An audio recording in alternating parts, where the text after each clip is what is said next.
So we're live again. Yeah. And hi everyone. I'm not sure if there's anyone there, but hi Fabio, first of all.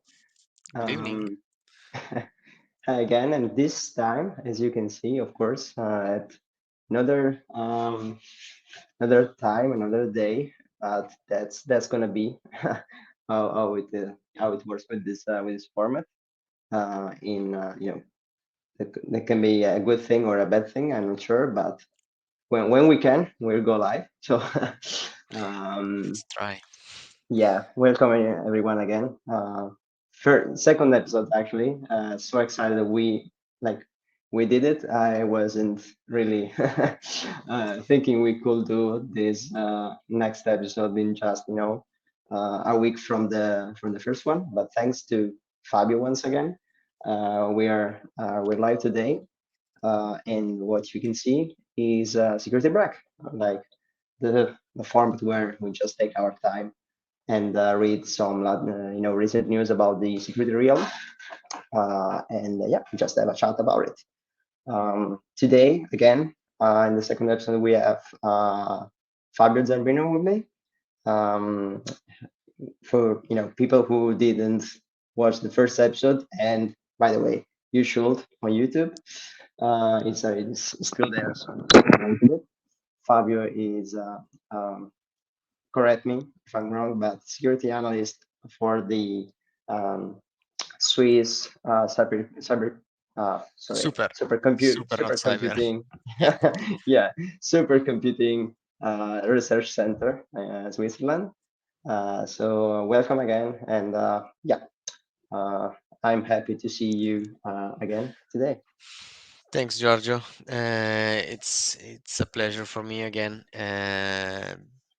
What to say? It's amazing. Last time was amazing for me. I enjoyed a lot our chat. So you asked again for this episode. I said yes. I'm in. So why not?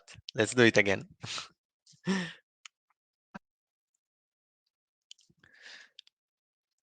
I've lost you.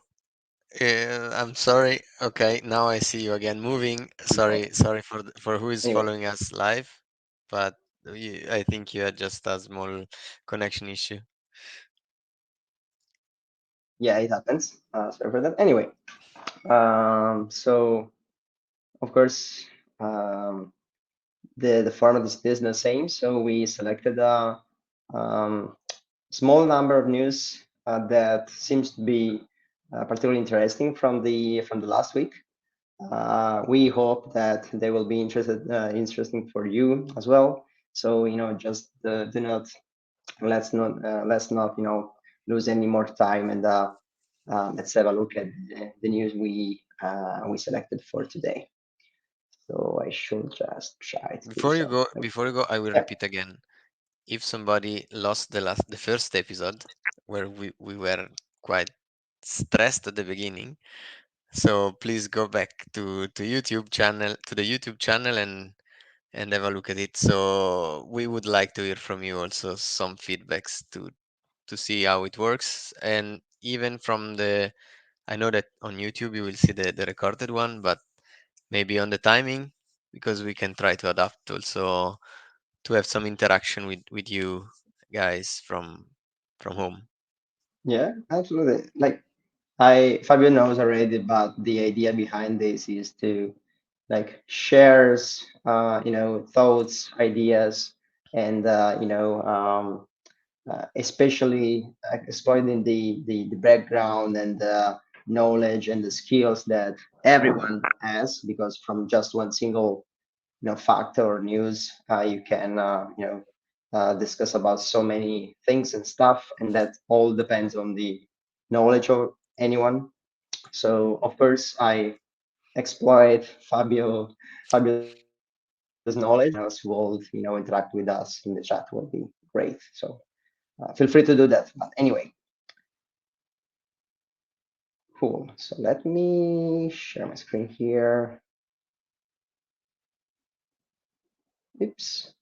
So you should see my screen. I think so. Yep. Um, and yeah, we got it. So first news for tonight.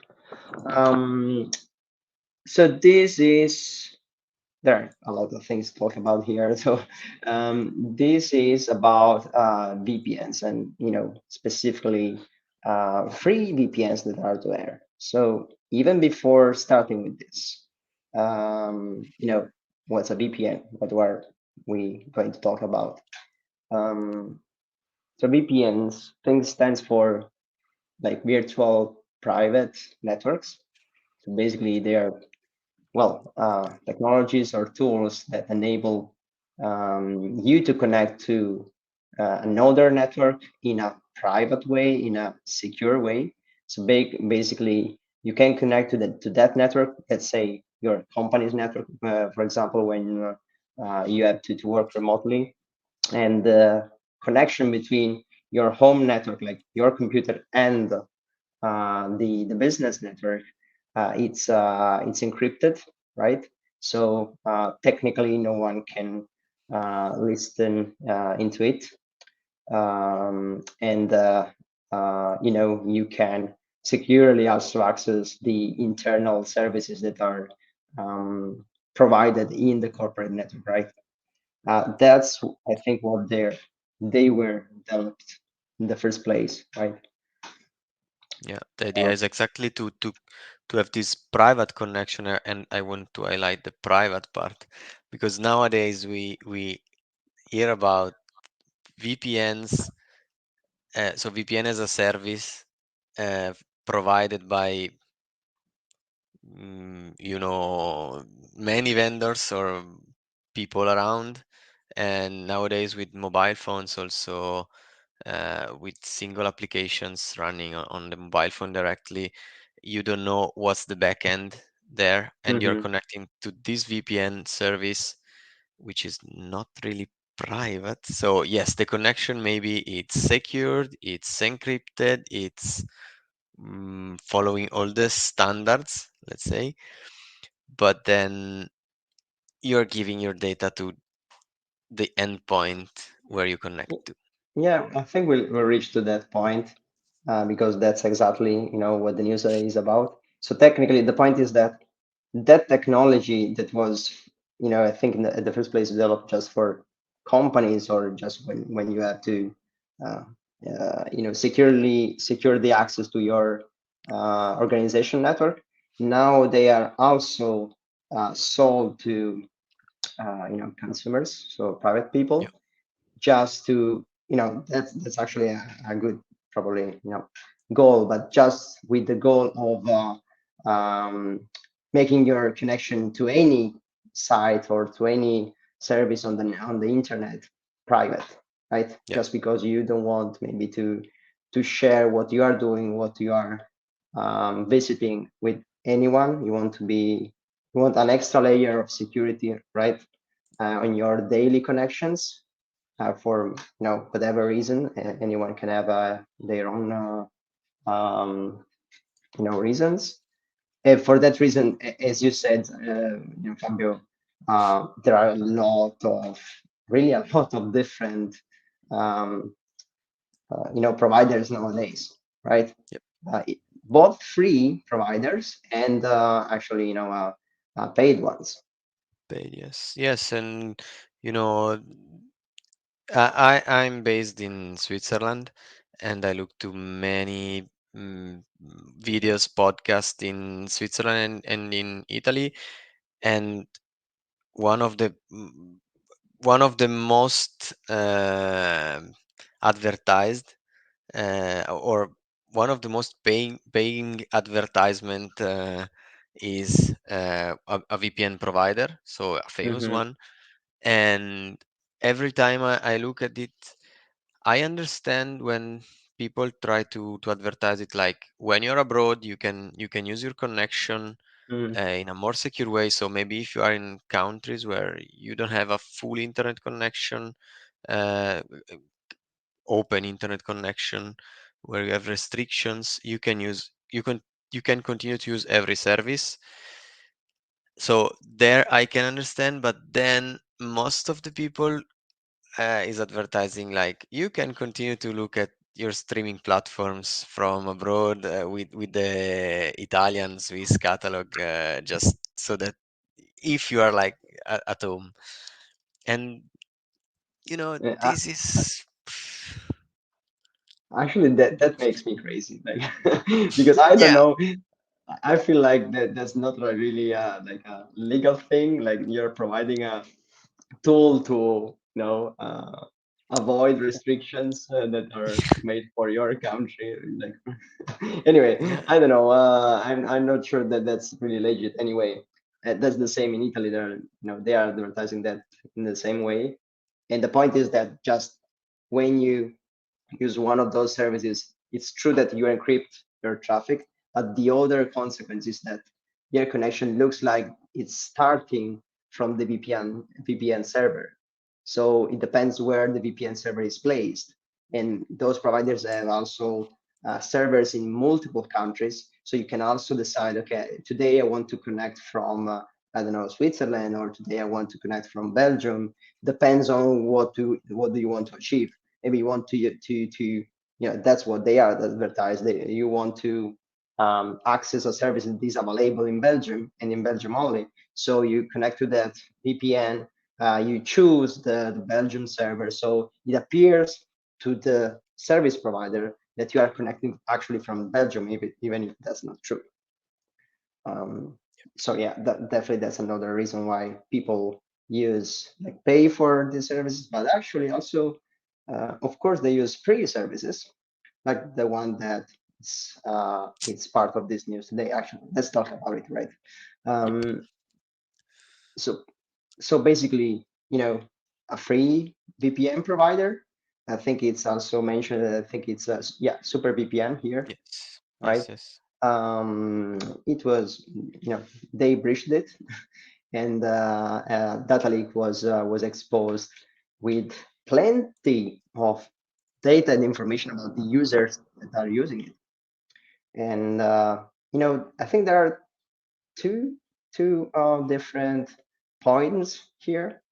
The hmm, first one is that even a secure, a tool to secure your connections can be compromised, so you're not secure anymore if you use it. That's not their fault most of the time, but the point is that anything and anyone can be compromised, and we should be aware of it.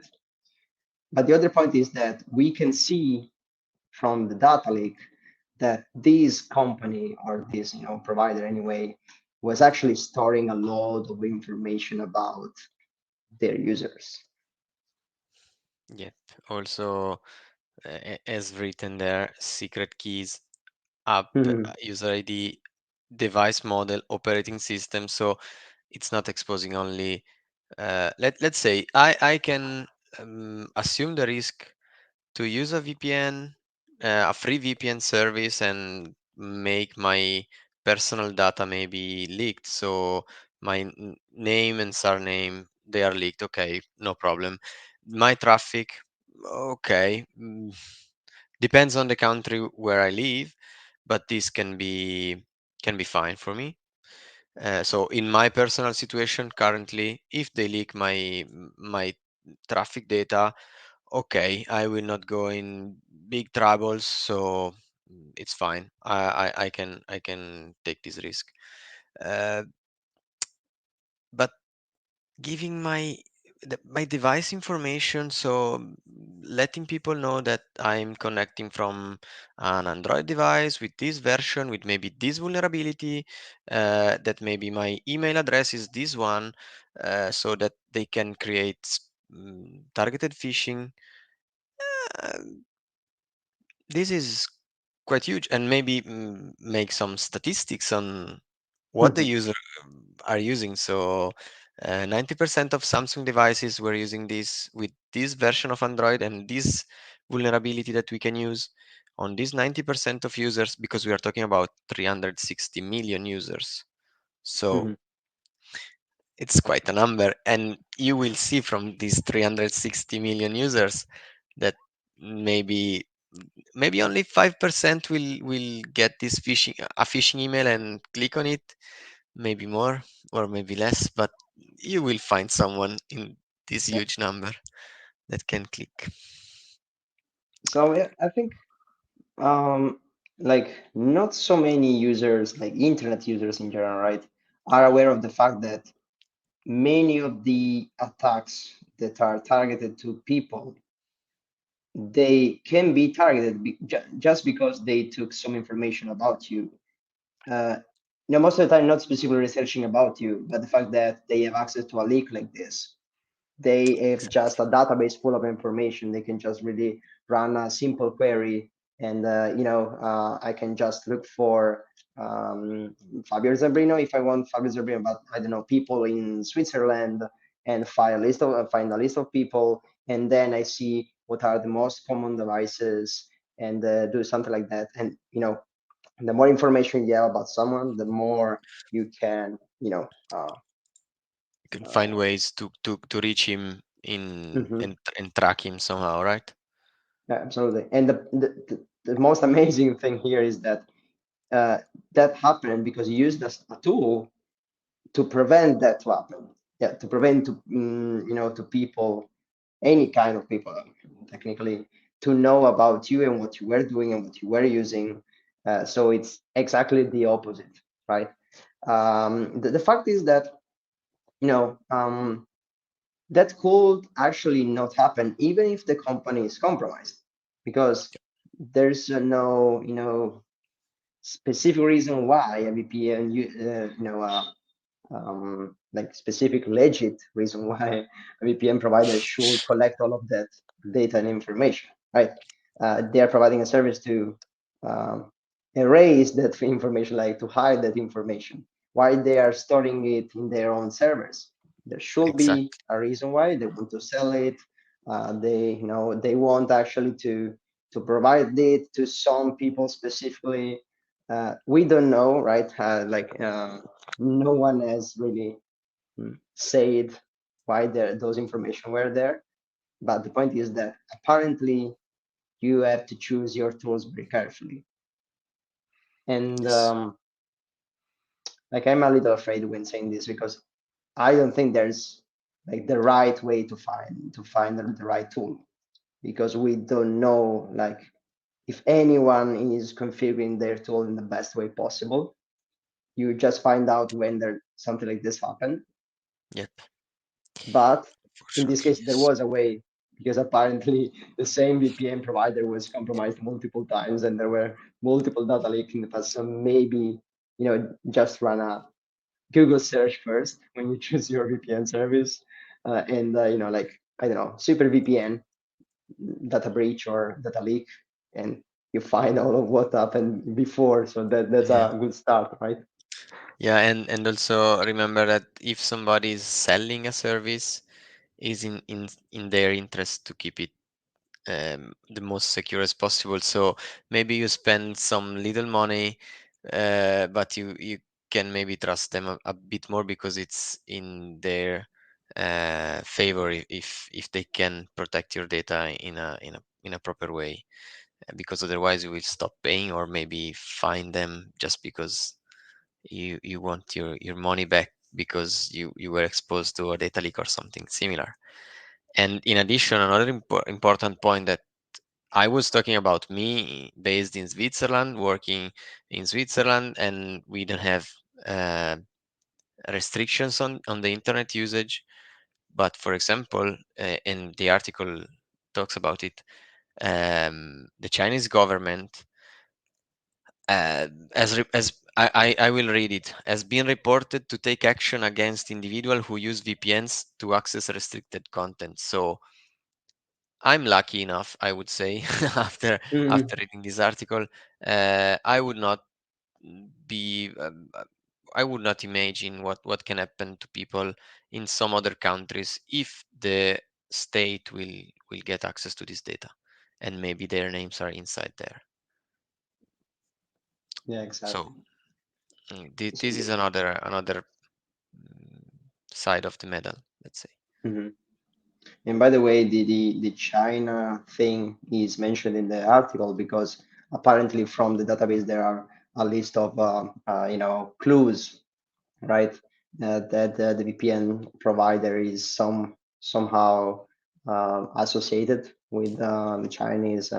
I will not say government, I don't know, but with China in general, because there are some Chinese, statements like comments or something like that in database. So that's the point, right? Maybe you can choose your tool even considering what is the originating country the provider is operating from, right? And unfortunately, China is not really known to be the most respectful country in Yeah, terms of um, privacy and stuff like that. So that could be another indication. And by the way, it's all about trust in these yeah, cases, right? Again, we can just read what the provider is um, declaring about their services, and we can see what happened in the past, like in any previous data leak, like we mentioned before.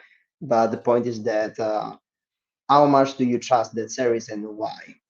And you were great earlier. You said even consider if you want to pay for a service like this or not, because the point is that to provide such service, a company has to spend money.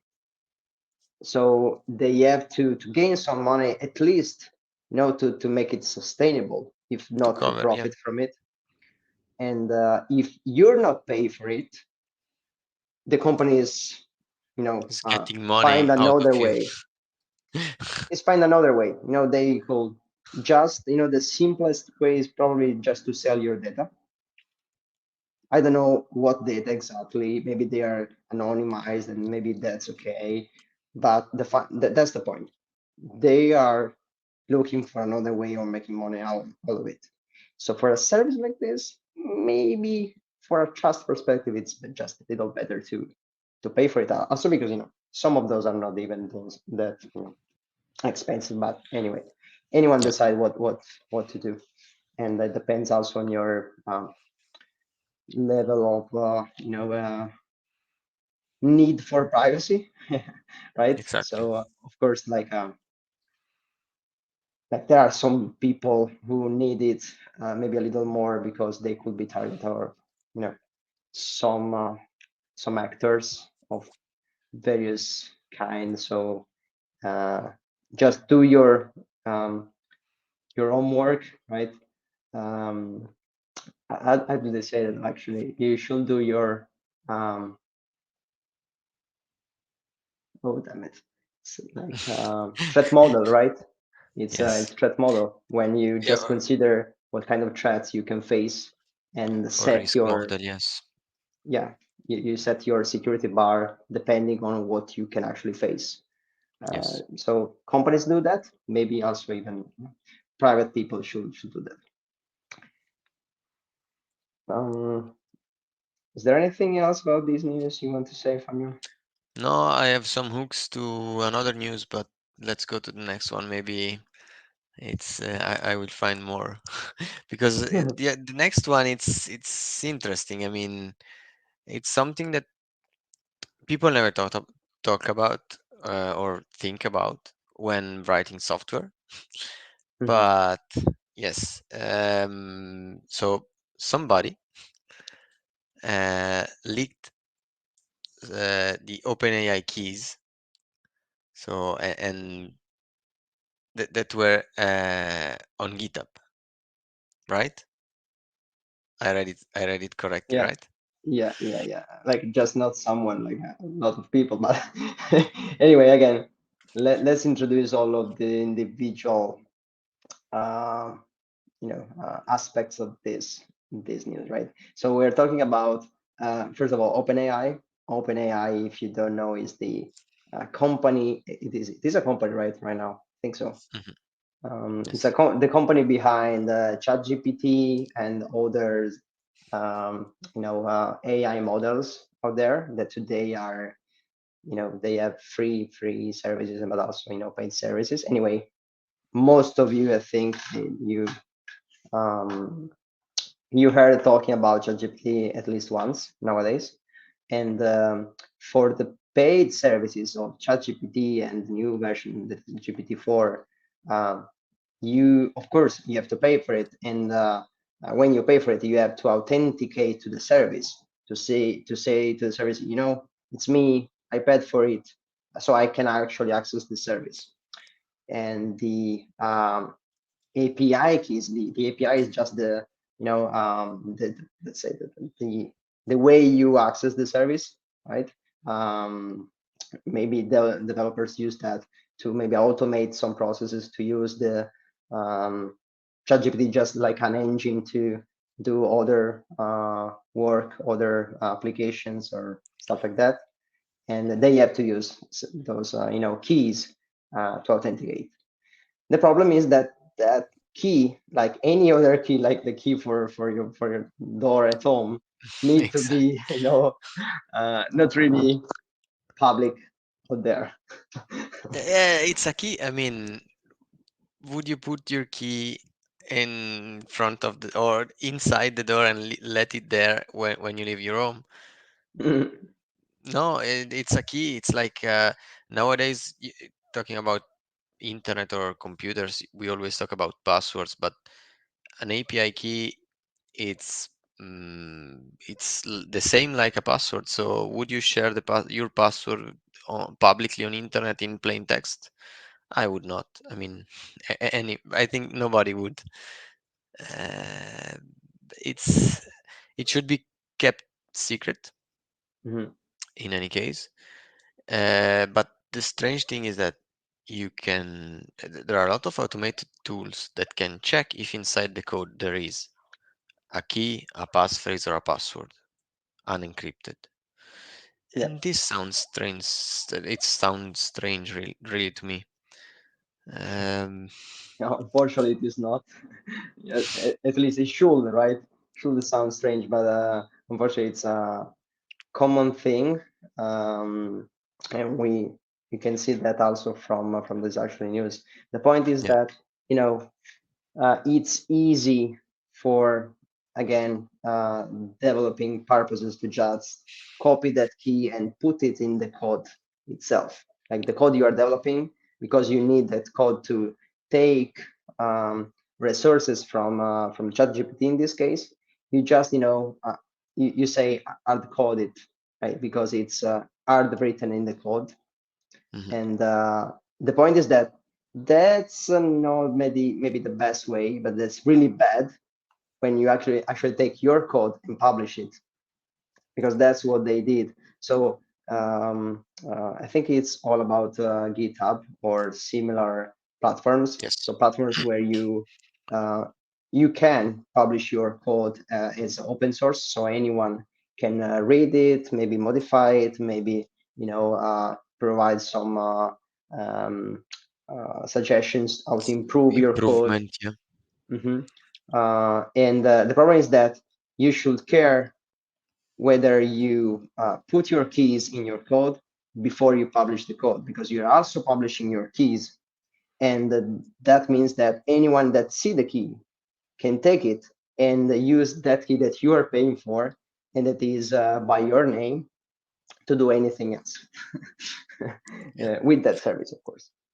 Exactly. And yes, this was something. But they talk about GitHub, so I think the code was published on GitHub, and maybe it happens to many students also to publish their code on GitHub. It's easy. Uh, you can publish the source code. You can receive so you have the versioning of your code, and you have many features inside GitHub or GitLab. Mhm. So the Git star infrastructures and softwares, because you can collaborate, you can work on different branches, you can just, as you said, take the code of someone else, try to improve it, and if they don't get if they allow you and they don't apply your fixes or improvement, you can just fork the code and start writing your own version of this code so that you continue using it. But the fact here is that, as you are highlighting, Git Guardian is a software, or I don't know, as a service, um, that gives you this kind of information. So you can pay for it so that it scans your repository, and it tells you if you have API keys or any sensitive information inside your code public. And Yeah, I I would mean, say, I would say like, uh, of course, my personal, perspective about it. But if you are just like a, individual developer, of course, just be aware, just study this stuff because, of course, it's on your own, interest, because you are paying for the key again, and you're providing it to anyone else if you publish it. Maybe you don't really want to do this. Of course, tools like Git Guardian or similar can be used for big companies where, on a scale, it's really difficult to manage all the keys, all of the, uh, you know, um, uh, the credentials you use in your code. So of course that could be easy on a big scale. But the point is that we should start with being aware that publishing your keys is not really a good idea. yeah, Um, no, not at all. Yeah. uh, so yeah. Um, so I was just going through the article because the of course we said that it is not a good idea and that someone did it, but actually we didn't mention that a user on Reddit, so on a specific Reddit was actually uh, scraping, so basically searching for and collecting all of those OpenAI credentials on GitHub and providing it on the same basically forum for anyone to use it. So it was also saving the time for also back authors to searching for it, even if, as Pamir mentioned, it's really easy. I think it's again mentioned by someone on the article that there is a very quick and easy feature in GitHub that makes you just run a search. You can search for OpenAI or whatever you have to use as in your code to put your keys in there, and you can easily find all of those, right? So there are the different things. Of course, anyone can search for it, so they should not be there in the first place. But also, as this user right there, I don't know what was called. Um, Uh, yeah, anyway, the point is that someone can actually just take their time to collect all of the data and directly share it in even an easier way. Um, it's so so easy way, like, yes. mhm. Oh, here's the name. Okay, Disco Teje. Discote, yeah. Yeah. Anyway, so very interesting. I don't know, like Robin Hood, Yeah. collecting things and sharing it And with the sharing world. freely, and even indexed by Google, because some Reddit and subreddits are indexed by Google. So Yeah, easier than that. Well, I said Google, but any search engine. yeah. Any So search engine, yes, absolutely. it's too easy. It's too easy like that. So this actually happened with ChatGPT this in this case, and of course maybe this news is a little bigger as than it should because of the name of OpenAI, right? And the point is that this probably happened with so many things out there with so many other credentials, and I'm thinking about not only private services, but what if your company developers are publishing that Mm. happens and happens so many times, uh, and maybe they just not double check it when and if source code. Um, so it's also a big pain for companies to understand if someone is sharing code and if in that code there's any internal credentials. Mhm. So that's also that also makes me think about, you know, I don't know if that's a like a technical term, but credential management in general. Hmm. Like, does your developer as a set of credentials that just like has attributed the rights and permission they need and nothing more? Because the point is, again, it happens and it can happen. You cannot really prevent 100% of the problems.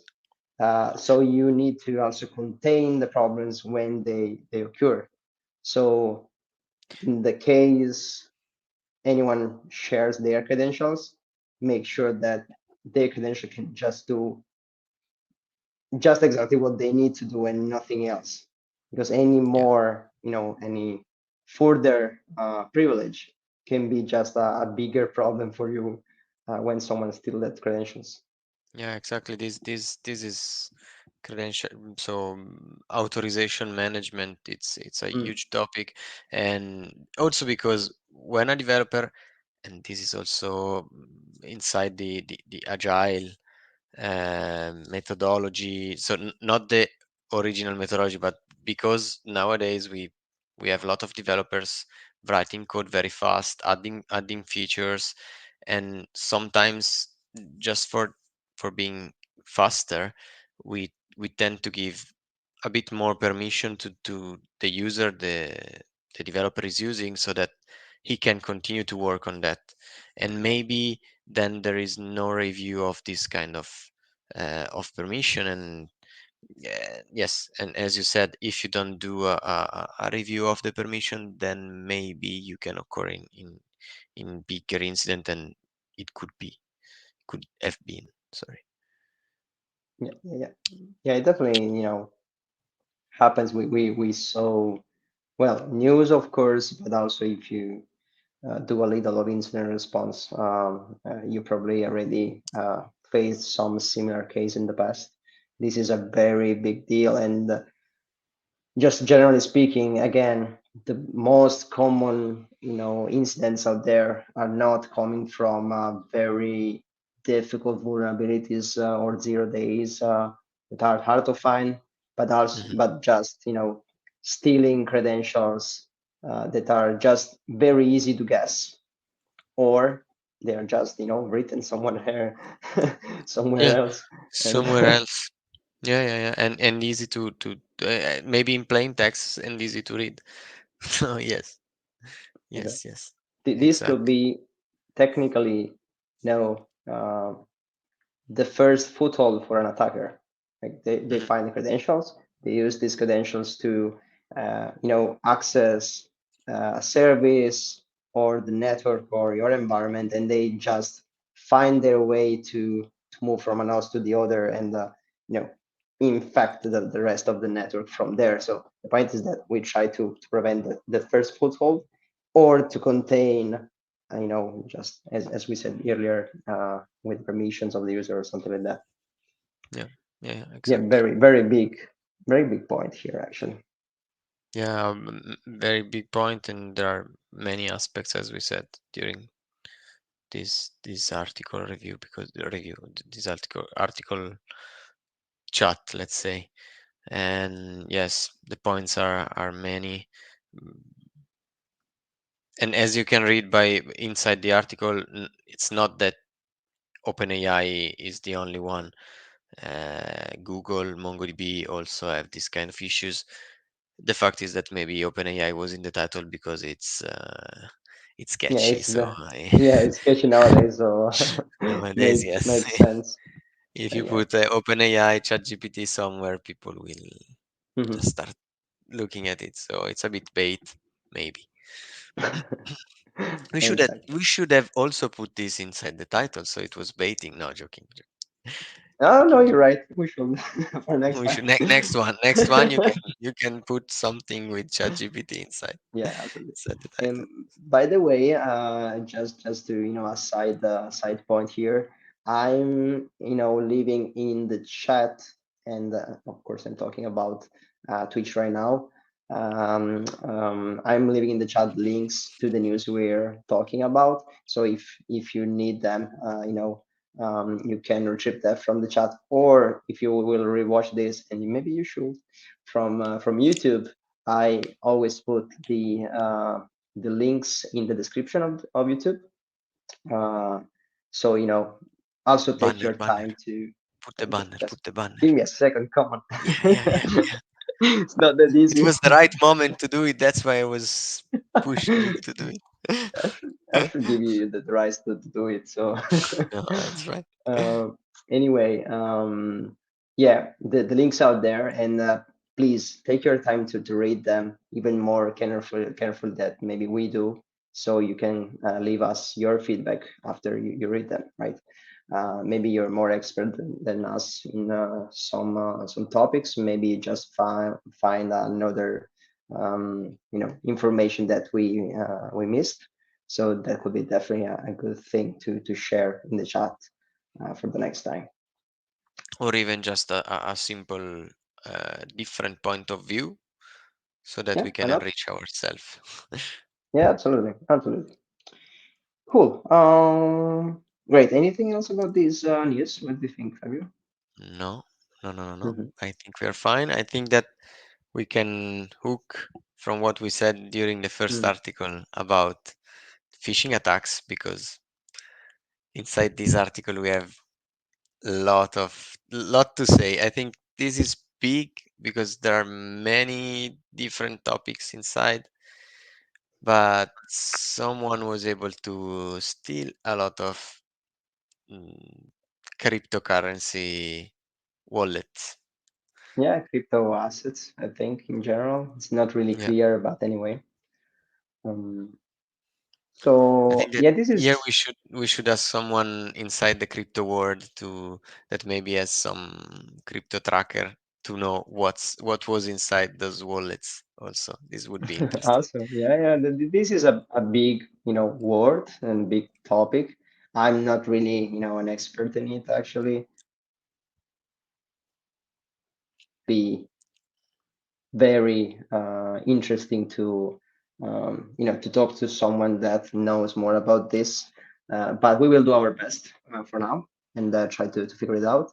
And again, maybe you're listening to us and you know a little more. So next time, just reach out so we can improve our knowledge a little bit, and also the knowledge of all the people that are listening or that will listen maybe, and hopefully in the future.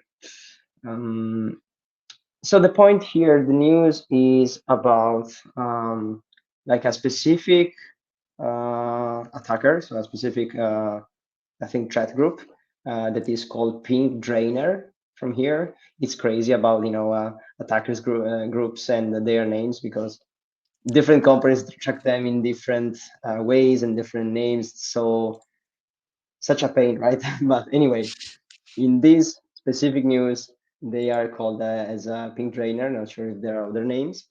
And they appear to be impersonating journalists in order to fish users who have any crypto assets, so they can eventually steal them some way. Um, so and this is and yeah. it seems that they were able to, so that's why we're talking about it. Yeah, that's the point. You mentioned someone who shocks, because I don't think we have that much time to talk about this, but the point about blockchain and cryptocurrencies is that most of people just know that they are privacy oriented, that they are anonymous. The point is that I hope I don't say anything totally wrong, but the point is that they try to be anonymous in sense of they are not associated with a name and a face.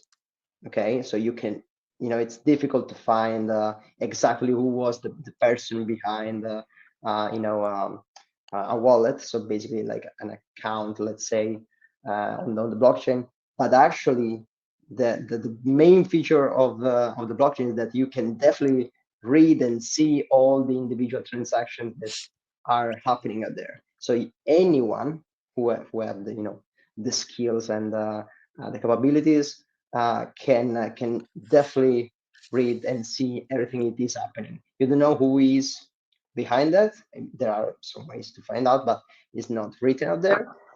But you can see that, and there are services like these scam sniffer, this mentioned in the news, The article, yeah. where yeah, where they track transactions on the blockchain, and whenever there's a big movement of cryptocurrencies or other assets, maybe they like in this case, reach out to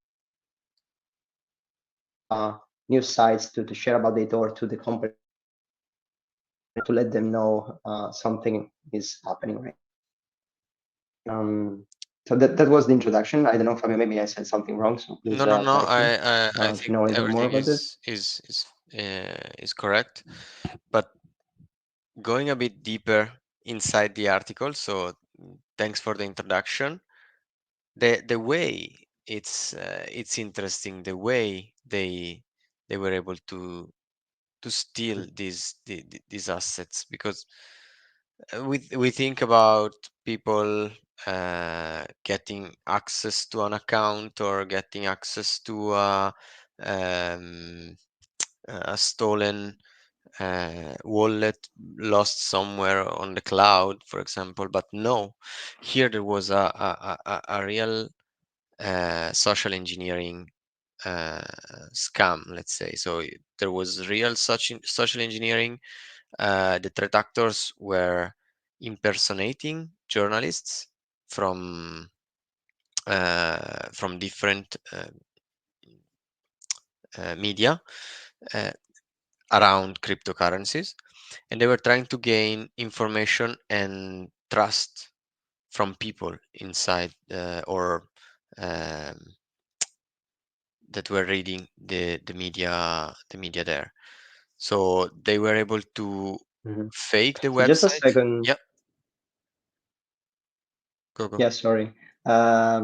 Just can you give us like your definition of social engineering, so that everyone can really understand what we are talking about? Not because I don't know about it, right? I don't need it, but if you want, Yeah, you yeah, can you're explain. right. I always give a lot of I go straight, and I always forget Okay. to explain things. That's So okay. That's totally you did okay. it perfectly. You blocked me in the perfect moment, because otherwise I was going to the next so a bit deeper, and I was not explaining a lot of things. So social engineering is an hacking technique where you use social skills to hack or to do something malicious to someone. So I don't know, Giorgio. I know that I don't know, but I assume that you like a lot cats. So I start sending or following you and sending you a picture of cats, random cats. Yeah, and as soon as I know that you like cats enough, I start sending you maybe information about cats, or cats looking for a house, for a new house. And as soon as you uh, I know I have gained some trust with you, then I can go on with other techniques and try to find your Yeah. data or steal you something, data or something on your PC or something physical, maybe, because we can meet and I can physically steal you something, uh, or scam you somehow. So maybe in this case was phishing, because Mhm. we said also before that was phishing. um, but in other cases can be uh, Yeah, by dating voice or or by yeah, phone, or you can directly meet with the person. As you said, the exactly. point is that the first step is like most of the time, find the trust of the people you are targeting, so that then the person, just because as humans we are vulnerable to some techniques, we are more let's say willing to do some things, or we are more willing to say some information to someone we trust, of people that Yes, we just met for the first time, right? exactly. And that's what they were doing this time. Just the point is that they were impersonating someone that you could trust or that you have any interest in talking with, right? So if you are a person who is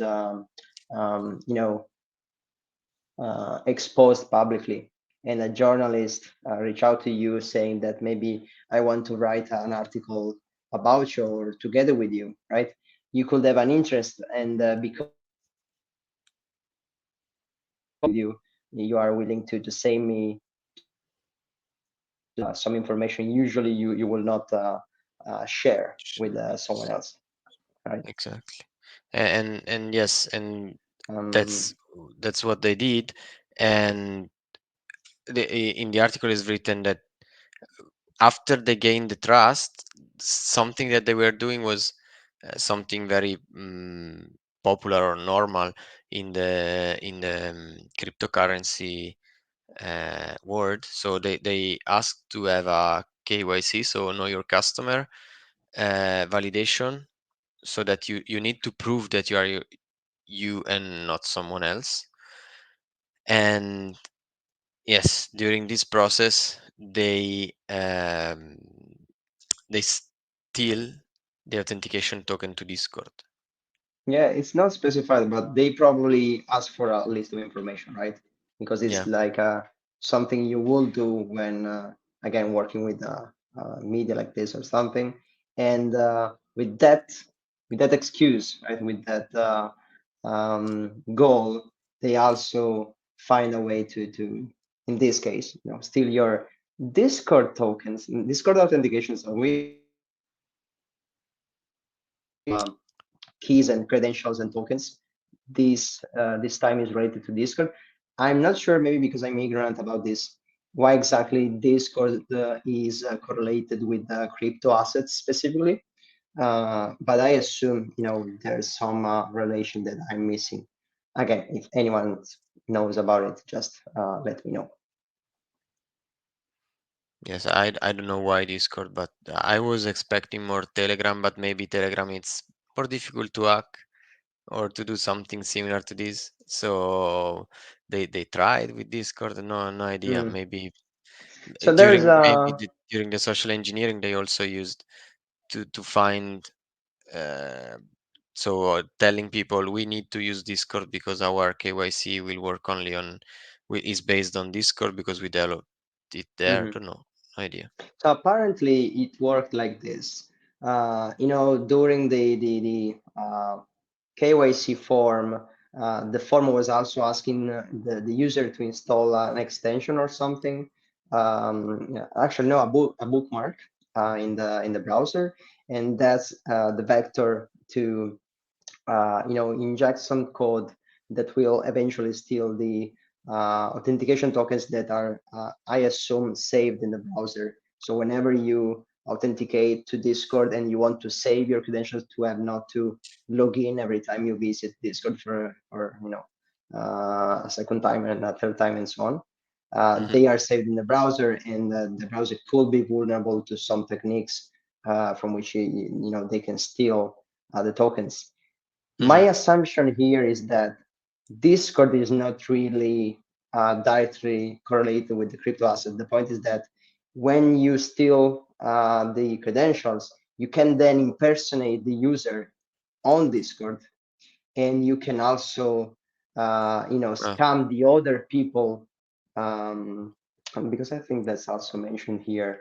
And then yeah, here when you steal the credentials, Hmm. you can impersonate the Yeah. person from which you stole the credentials, and as is written here, promote fake giveaways, fake mines, cryptocurrency scams, and basically try to steal the assets from the people that are like friends or close people to Connected. the Yes. user, right? Hmm. It's Hmm. not really like specified in that way in the article. It is like my interpretation, I will say, but it's definitely a way they can do it. Yeah. So Yeah. Yeah. I agree. And If you target someone with a huge asset in crypto, maybe he knows others with a huge Hmm. asset of crypto, or an asset in crypto, so that you can continue to use this. But it was nice, the idea to send a bookmark to check, well, to uh, ask to add a bookmark containing a malicious JavaScript Hmm. uh, that can steal the tokens. So that's that's kind of Yeah, nice. tricky, a tricky way, right? I don't need to say it, but it's a nice move.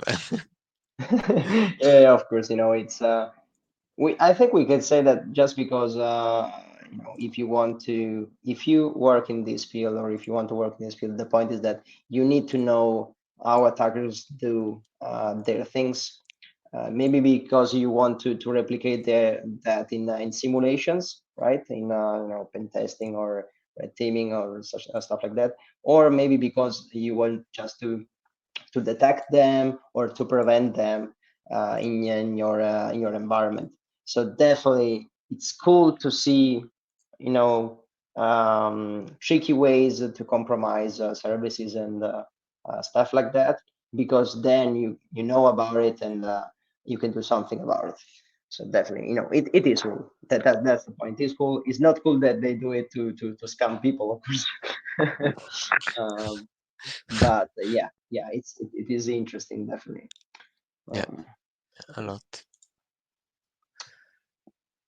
so I was reading a little more on the article to see something else interesting to say about it.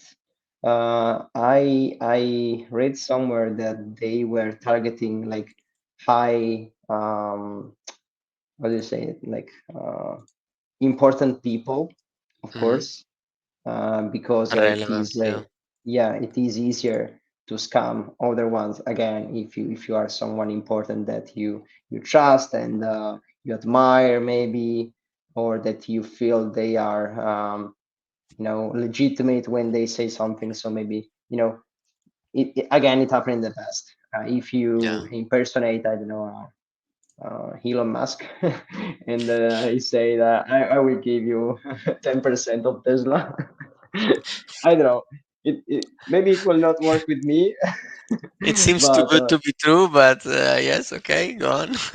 maybe you want to try because anyway, it's Yeah, gonna be I a see. good.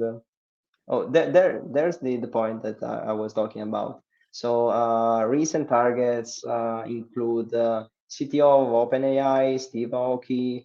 I don't know a lot of these people and companies, but Mhm. anyway, again, if you are in the crypto world and you are using some services and like uh, the account from that service is telling something.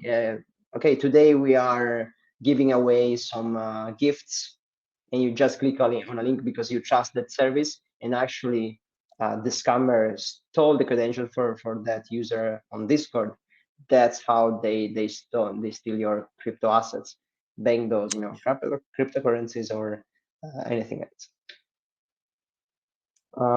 Yeah, we didn't mention this. I don't know if that's well, it is relevant. Like uh, why this news came to life, because of the amount of value that was stolen, like close to 2,000 victims, roughly close to $3,000 that were, I believe, like Three stolen. million. Yeah, Three actually, million. sorry, Yeah. that's a comment that I thought so. three Yeah, yeah, million, yeah. $3 million, and yeah, the like a single transaction that probably was the point where the service here, scam sniffer, found out about this, was an NFT. I will not start talking about this because again it's a very tough topic. So but anyway, a crypto asset that was worth $327,000 alone. So yeah, from a single person. So I believe that person is a little mad at this point, at this point, at this Yeah, time. I would say the same. I would Yeah. expect the same. Well, $327,000 a Yeah, number. yeah, yeah, yeah. A decent number, let's say, for just Yeah. one single asset. So yeah, yeah, I think they made some money out of it, Mm-mm. unfortunately. Yeah. But yeah, just let's be a little more, let's say, vigilant Yeah. on And be yeah. yeah on what happens, and social engineering cannot be easy to prevent or to Mm, mm, mm, fight. Uh, so if it seems too good to be true, mm. then maybe it is. So Yeah, it's not correct. It's not the correct thing to do to follow. So yeah, think absolutely. twice. There are some. I will say, we have multiple ways in, computer things where we can generate alerts, right? Yeah. When something um, spoofy or like an anomaly happens. But when you talk about just social interactions, that's definitely tricky because there's nothing, if not maybe like training people, but that's a very huge topic. It's a very difficult topic because for multiple reasons actually, right? And I will like expose myself saying that again, no one is 100% secure.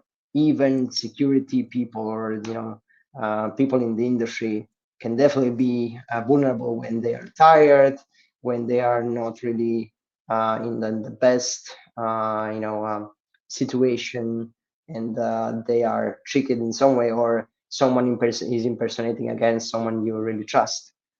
So Yeah. it's tricky, and very interesting point for me is that again, social engineering is something very like old. It's like from the very start and beginning of hacking or in general, and still Mhm. today is one of the biggest threats. Just if you think that phishing is a basically a social engineering technique.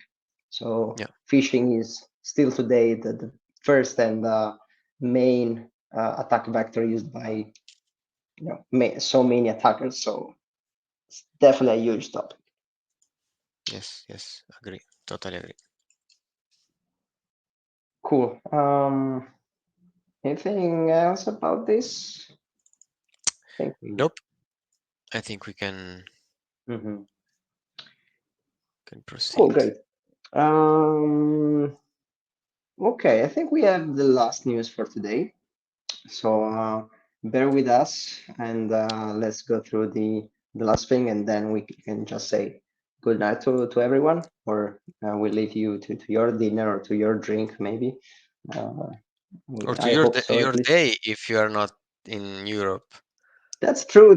That's my assumption that just people like in my own time zone is looking at this, A- but you know, and also it can be that they are just cooking because they are listening to the podcast on Spotify or on YouTube. do you want to switch this and be like the main person on the podcast because I think you're better than me. No, no, no, no, no, no.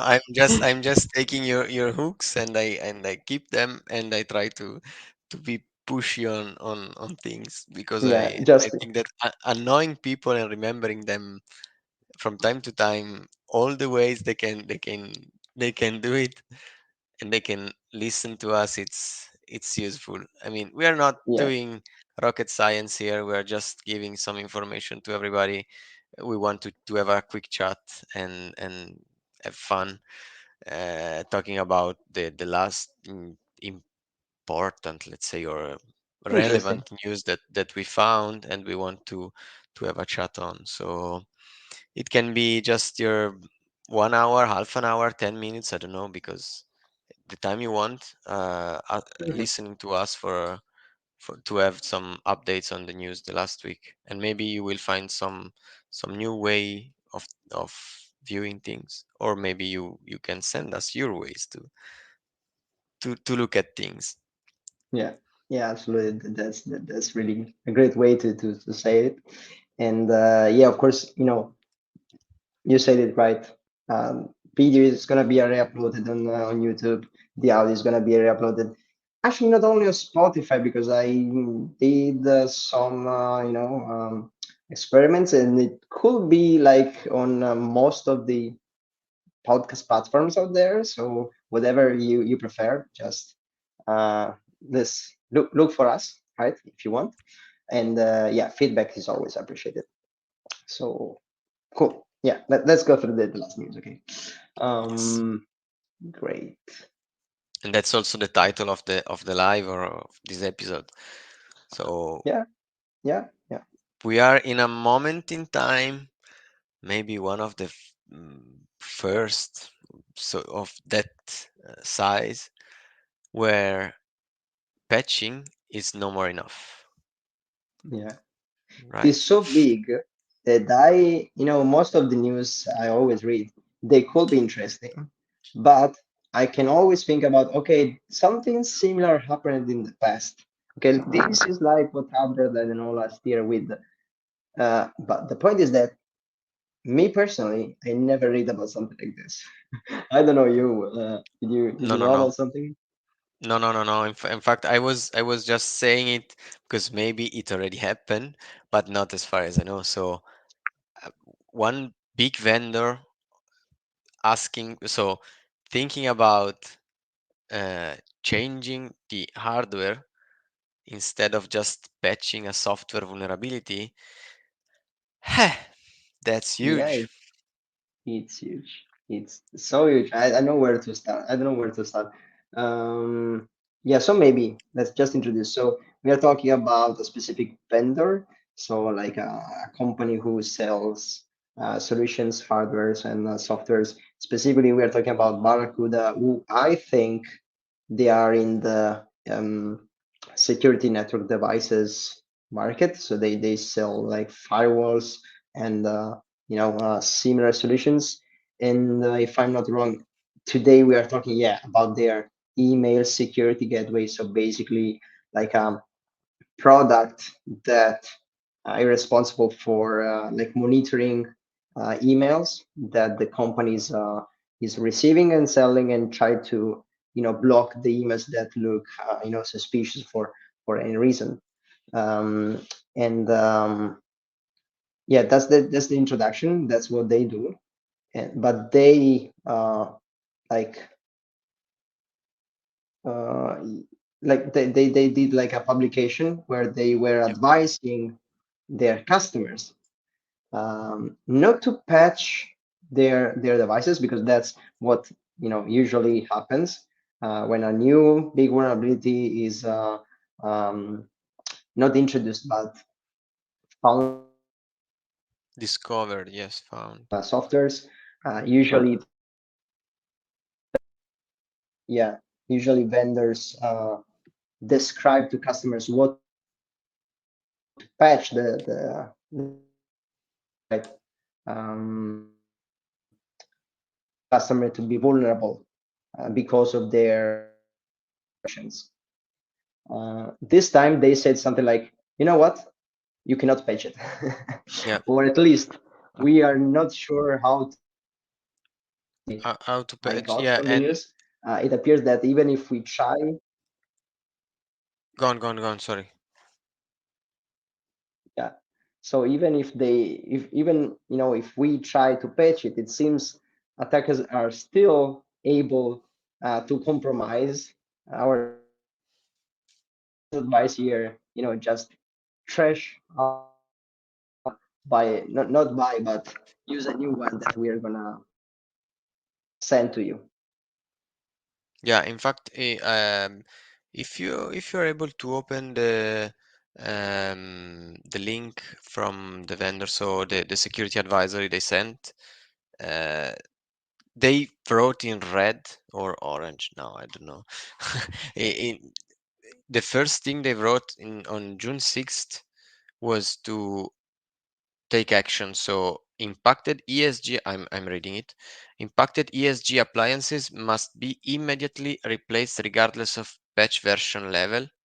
If you have not replaced your appliance after receiving notice in your UI, contact the support now. So they are sending that. So they are sending an information on the UI of the software, of the appliance. But maybe somebody is not connecting to the appliance, they're using APIs or something, so they don't see it.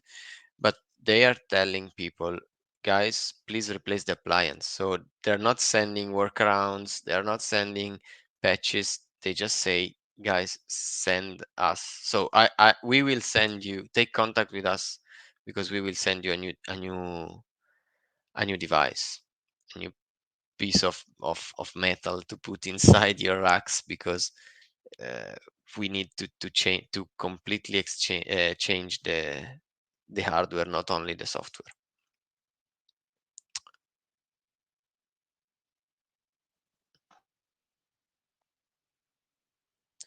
Okay, I think you dropped, because I don't see your video anymore. So I will try to go on, because that's nice.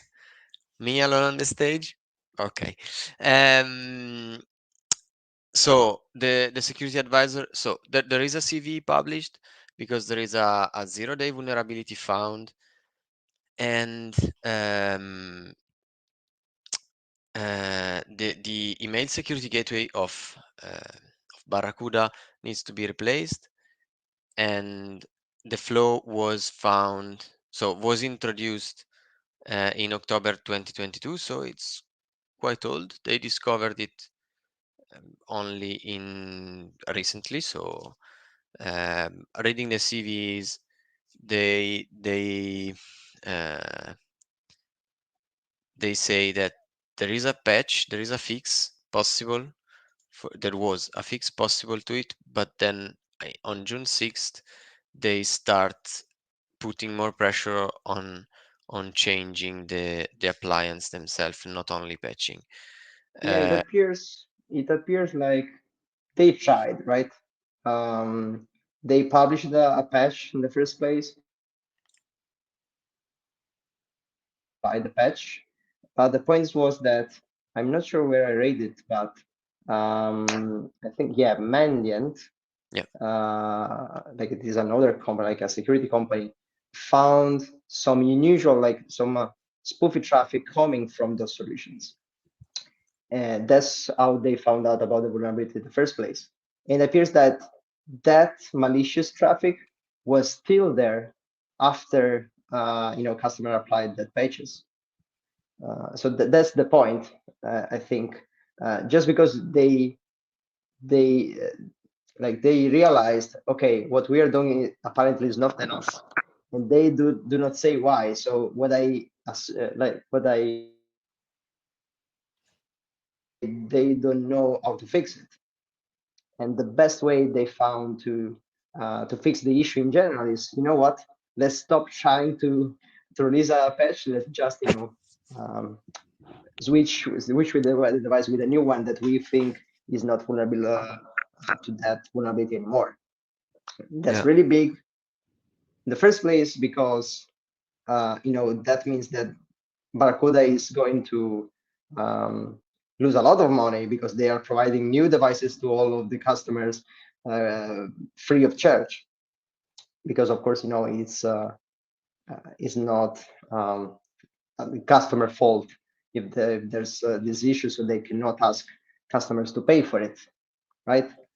So they are losing a lot of money because of this, and it's just too big because they are basically declaring we cannot fix this issue, and yeah, possibly and they do not, they don't know why. yeah, and maybe they found out why.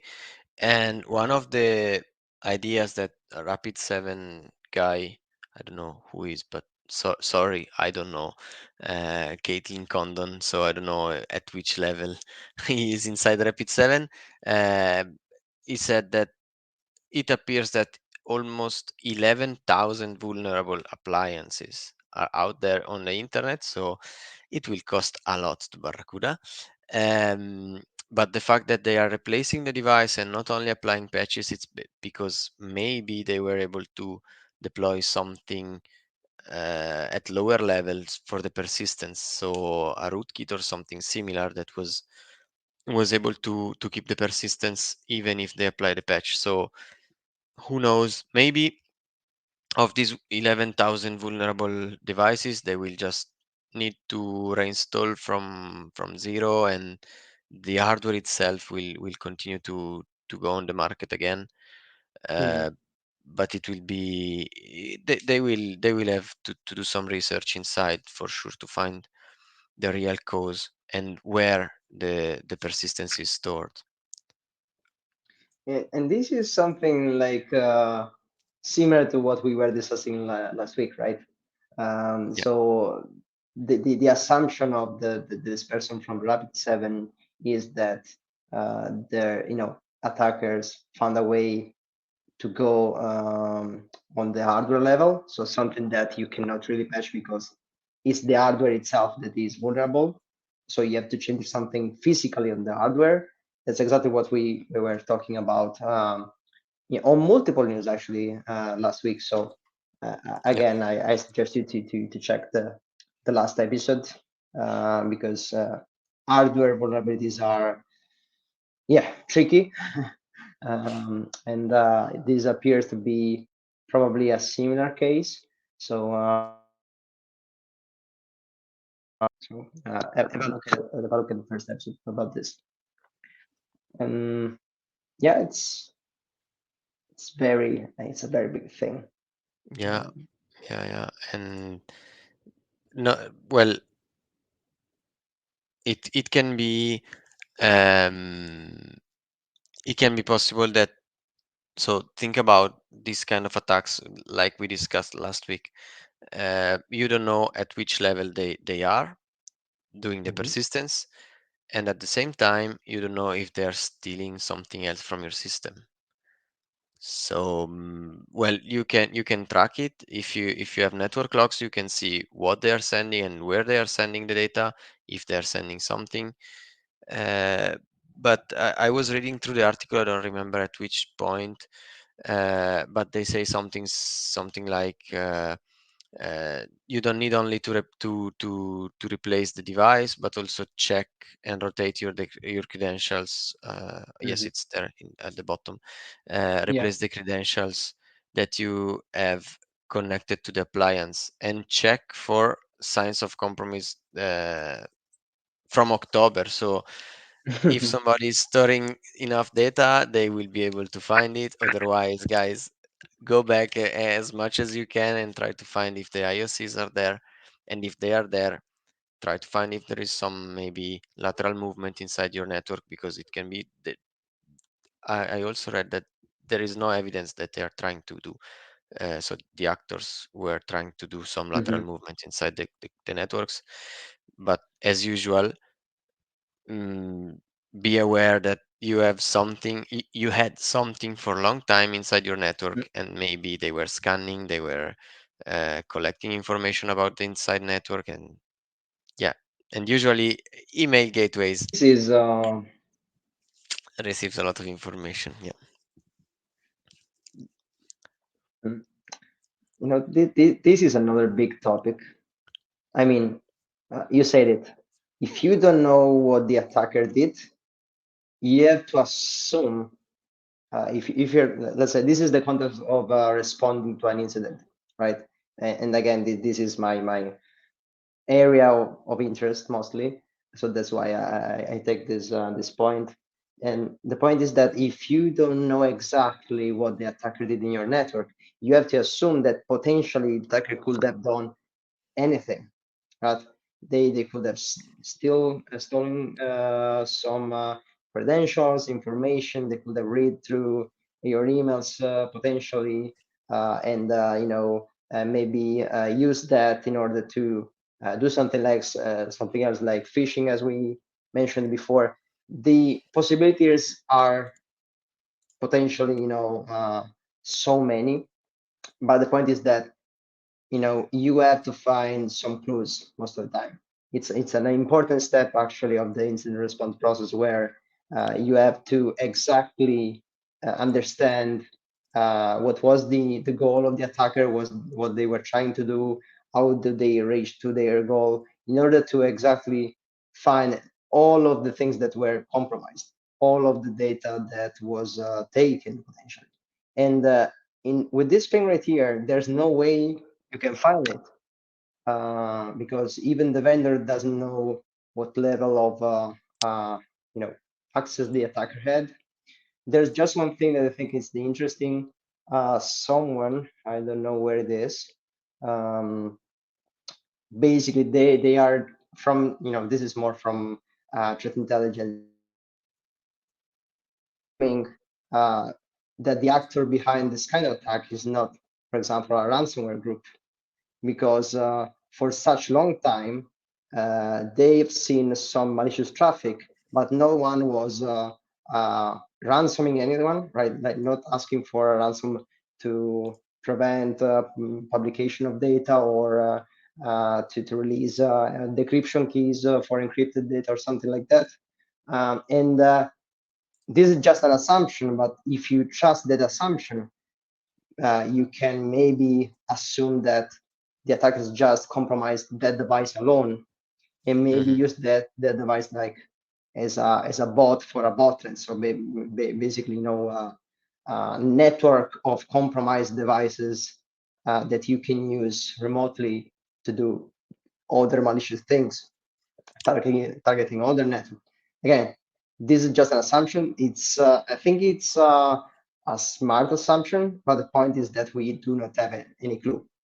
Okay, Yeah. maybe they are there in the network somewhere, because they pivoted, so they moved from um, the Barracuda solutions to something else inside the network. You will never know until you analyze the logs and investigate it, and try to find it. And it's very difficult after so much time you found out about a problem like this. Like the Yeah, yeah, more yeah. you wait to start your investigation, and the more The it is most difficult. traces you lose. Mhm. Yeah, It's a yeah, very tricky because thing. maybe yeah, I'm working on that quite quite closely. So if you keep track of everything you want to keep track, you will have a lot of you will have an amount of data so huge that you cannot find the information you want. So if you save everything, you have everything, but you need also to be good at looking inside the information you store. And usually what people does is that they keep for example network traffic for 1 year, 6 months, I don't know, and the rest of the logs That's a maybe a lot bit of less. data. Yeah, yeah, yeah. I mean, depending on the network you have, but that's a lot of data because if you stored all the packets uh, for 10 gigabyte network, only the internet traffic, a 10 gigabyte network, you keep all the traffic, you can reach like uh, compressed data, raw data, text data. If you compress them, maybe 10 gigabytes of data per day. Mhm. So, And there's a lot of storage, and there's a lot of yeah. money you have to put to pay that storage. It's a very big challenge, but Mhm. of course, that's maybe in this case specifically the best thing to do. But of course, you can read logs and store logs. You can use OS telemetry and a lot of stuff. So there are, of course, different ways. Some that are more useful in some scenarios, more others that are less useful in other scenarios. Mhm. Um, but the point is that no matter what kind of source you're actually, you probably need more, many sources at the same time. That's usually better. But it's upgraded months before, no Mhm. matter what source you are looking at, it's still you probably already lost the data you need to understand what happened, right? Yeah, yeah, yeah. And then how can you be sure that if you see something strange, it's not related or it's related Mhm. to that Yeah. thing? So if you're tracking it right now, you can isolate, maybe you can try to find. So if you're live looking at it, you can find ways to isolate it. Otherwise, it's just an assumption, and you need to go deep and look at everything you see strange, or just say, I don't care. If something pops up now, right now, then I start caring. That's Yeah, that's of course, you know. that's one thing I say, but it's not easy to say during in the business, let's say. Yeah, it really depends, right? Any other, any scenario has different priorities and has different challenges they are facing. And I believe, you can also just not focus on something where you don't have any clues, right? Because another thing that can happen is that the attacker right now goes like stealth because Yeah. there's the news out there. They know they are looking for you, so maybe you will not see anything because they know they don't have to do anything. So the Hmm. point is that I don't believe just starting to investigate forever, looking for this will help in any way. But of course, you have to put some alerts specifically related to, I don't know, any weird connection coming from the Barracuda solution or anything else that is connected to that. Maybe you can set up something that um, we look for that specifically. Hmm. But again, if you don't have any clue, just blindly looking for everything, it's really difficult. Yeah, Uh, it's so impossible. so yeah, Yeah, very and tricky thing. yeah, in this kind of case, I would say that mm, the the the, the source of information that you need to look for is so the vendor first, but maybe also some researchers, because people will start looking at it. Rapid7, Mandiant, they will for sure dedicate some time to this kind of investigation, and try to keep up to date with the IOCs, so that you can target your Mhm, research. Then, because if you can keep your data from October up until now, mhm, or continue to store this data, then keep them. And as soon as more IOCs will be published or disclosed, then you can look inside the logs and say, hey, I was really compromised or not. But in most of the cases, finding this kind of indicator of compromise, it's not easy. So yeah, yeah, it's absolutely. it's an hope we have in the security field. It's an hope we have that somebody will take care of looking inside this and disclosing information, but it doesn't work uh, every time. So most of the time, it doesn't work, unfortunately.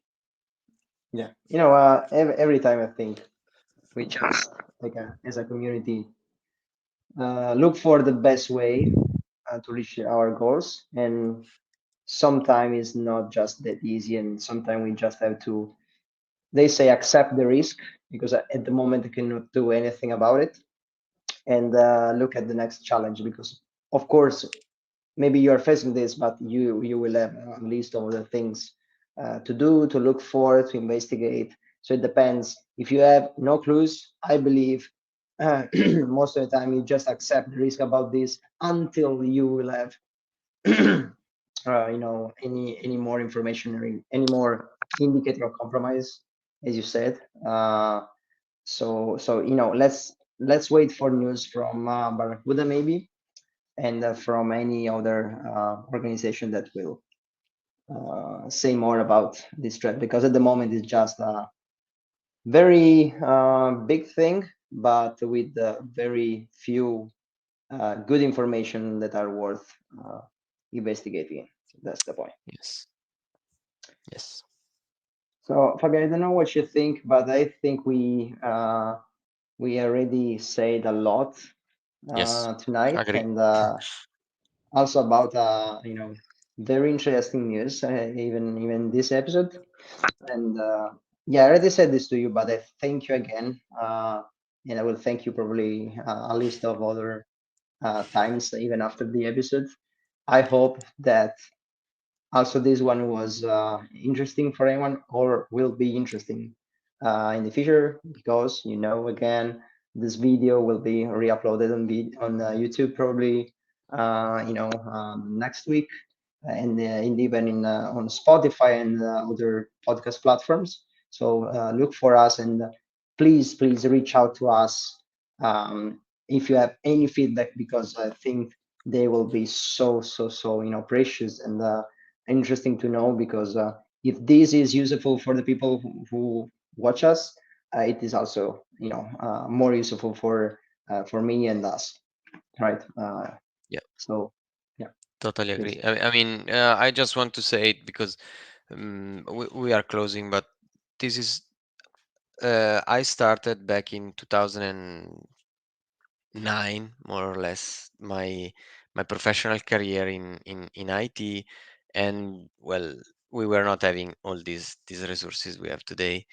But this kind of podcast or resources are something that I consume every day because I maybe the news they're trading is not what I really need, but they give me other ways to see and look at things, things that I cannot every day stay up to date because we are humans. We focus on things that we do during our work, and we need to have some inputs somewhere to improve our our knowledge. And I think that this is one of the ways we can use. And I will thank you, Giorgio, because you had this, you brought us the idea and you are keeping it. So let's go on, with this, and hopefully people will send us some feedbacks also.